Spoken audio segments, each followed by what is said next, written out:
There is something incredibly special about seeing rolling pieces of automotive history in the center of a medieval town. No velvet ropes, no museum glass, just real cars, real enthusiasts, and an unbeatable backdrop. Hello everyone, welcome to Parks and Pistons, where we celebrate distinguished drives and exceptional engineering. Today I'll be taking you around the Warwick Car Show. We're here in the middle of Warwick Town Center, surrounded by medieval buildings. It's a beautiful day, and let's go take a look at some of the rides. Hosted by the historic Warwick Court Leet, they've completely taken over the marketplace today. We're talking over 140 stunning classics and retro rides packed into this town square. From British motoring royalty to rare continental exotics, the variety here is fantastic. So let's take a walk around and see what they got going on today. Let's check it out.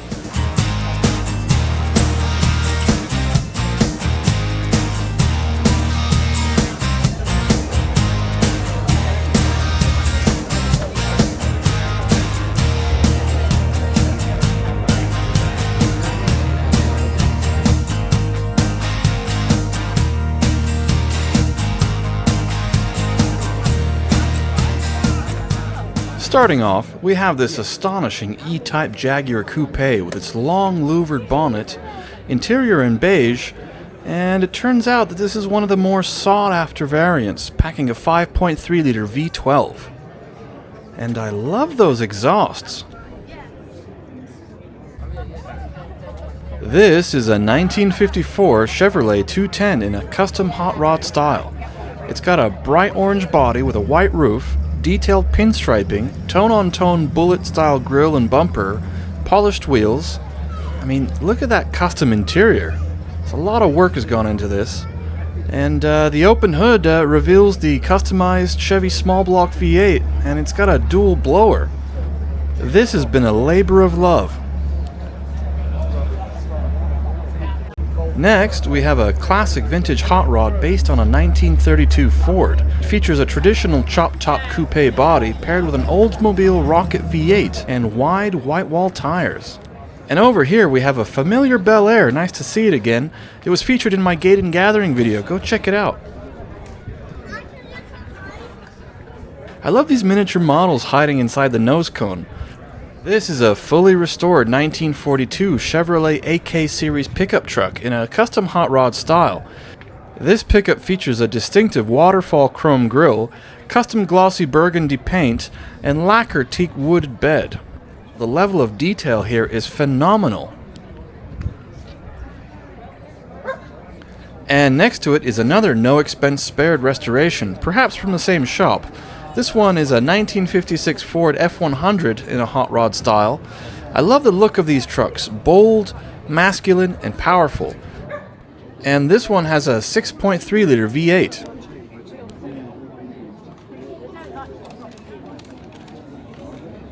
Behind me was a lineup of original Fiat 500s. Such cute little machines. Fun fact, the original 1957 Fiat 500 came with a full-length fabric sunroof, not just for style, but because cloth was cheaper than steel. Fiat used this cost-cutting trick to justify leaving the door windows completely fixed. Here we have the legendary Ferrari 308 Spider. Made famous by Tom Selleck in the 1970s show Magnum P.I., it became an icon and saved Ferrari financially. The 308 is widely considered one of the most important and beloved Ferraris ever made, and it defined the formula for all future Ferraris. It's an astonishingly gorgeous machine.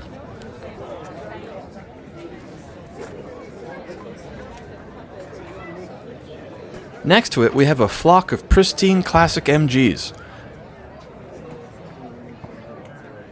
I especially like this one in cream with the red interior.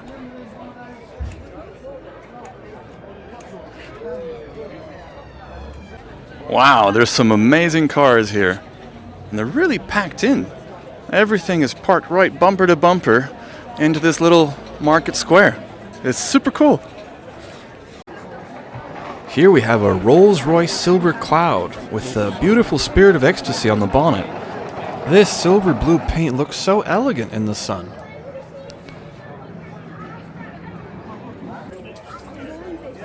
Here is a Jaguar D-Type replica. Usually I don't film replicas, but this one has a terrific interior.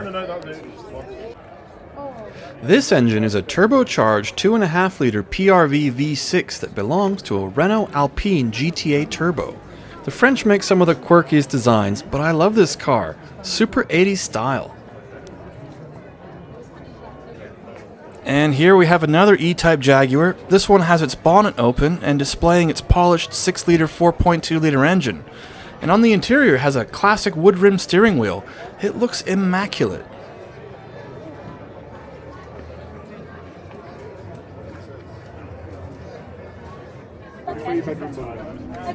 Next, this is one of my personal favorite British classics. It's the Aston Martin V8.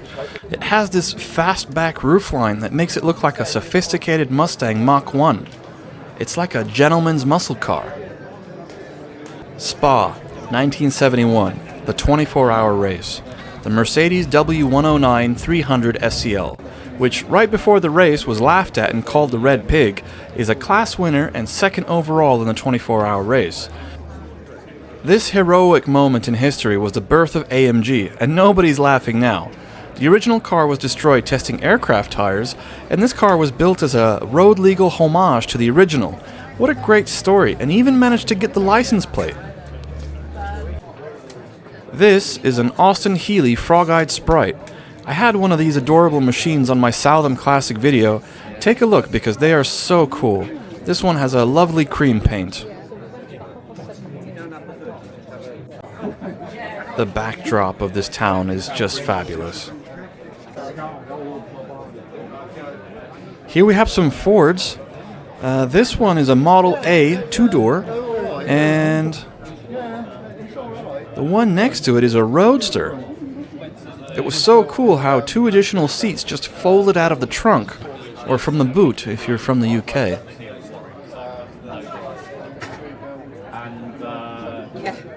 There were a number of Jeep Willys, and this one is in olive drab green, all filled with the period-correct accessories and the gear that you would expect. This one has spades and a signal core radio system setup. They called this car the Big Healey. Small in comparison to today's cars, but at the time the 3000 had a fairly large engine and dominated at European rallies and at Monte Carlo. This is a BMW E9 CSL, also known as a Munich Legend. Finished in the iconic Inca orange, this dominated European touring car racing in the 1970s. Here we have a Reliant Scimitar. You don't see these very often. Fiberglass bodywork and a Ford V6 using the shooting brake body style that was considered highly exclusive and prestigious, initially designed for the lifestyle of wealthy aristocrats. And then I met this gentleman who was more than happy to tell me about the history of his beautiful Jaguar Mark V. We had quite a long conversation. It was for lawyers, it was for bankers, it was for accountants, Right. And yet that was the style. You moved the old adage, grace with pace, or pace with grace. That was a Jaguar saying about one of their later cars. But when you drive along in that does 90 mile an hour. They did 90 mile an hour in 1948. So Probably the quickest thing you could buy at the time. Yeah. So you imagine the police had these in Warwickshire. Oh, right. They had them in Glasgow. I think Manchester and Birmingham had them. They had about 20 of these in Warwickshire Police. Right. So you imagine robbing a bank and you get into a little Austin 10. No chance. That does 50 miles an hour flat out, and this thing comes thundering up behind you. But when they were new, they only did about 19 miles to the gallon. Right. It's doing, 15 miles to the gallon now, probably. But I can still get it up to 70 miles an hour. Nice.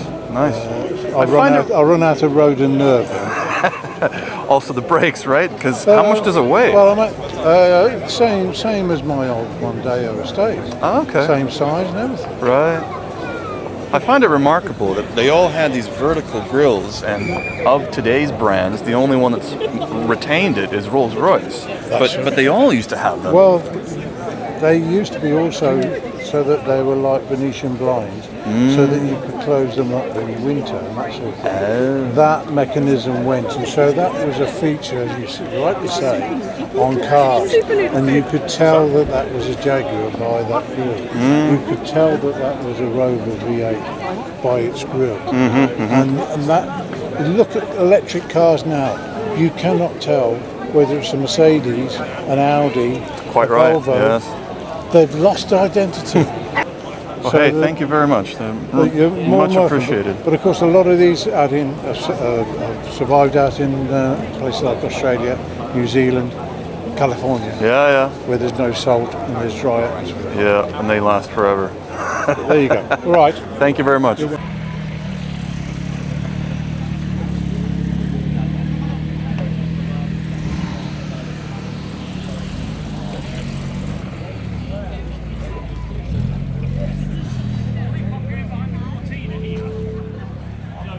Wandering over to the other side of the market square, through cobblestone alleyways, there were even more cars tucked away. There was a Daimler, some Rovers, and a 70s Citroen. This caught my eye. It's another Jeep Willys. This one is in a desert sand color with machine guns and water tanks.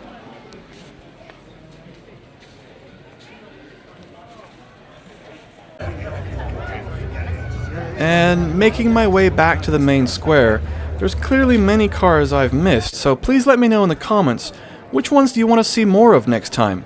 There was a lot of Lotuses, vintage VW Beetles, and a few Porsche 924s.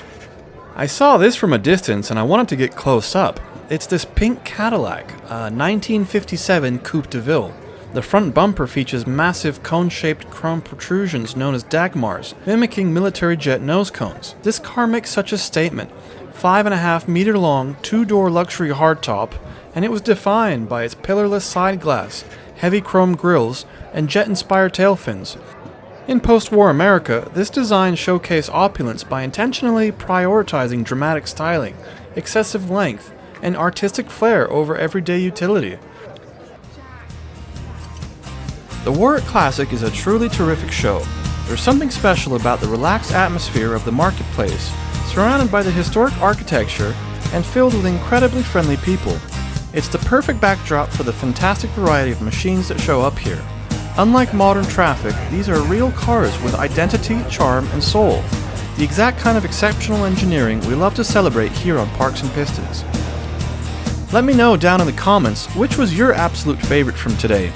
If you enjoyed wandering the cobblestones with us, please hit that like button, subscribe to our channel, and keep an eye out for more automotive stories, reviews, and road trips coming soon. Until next time, get out there and enjoy the drive. Thanks for watching.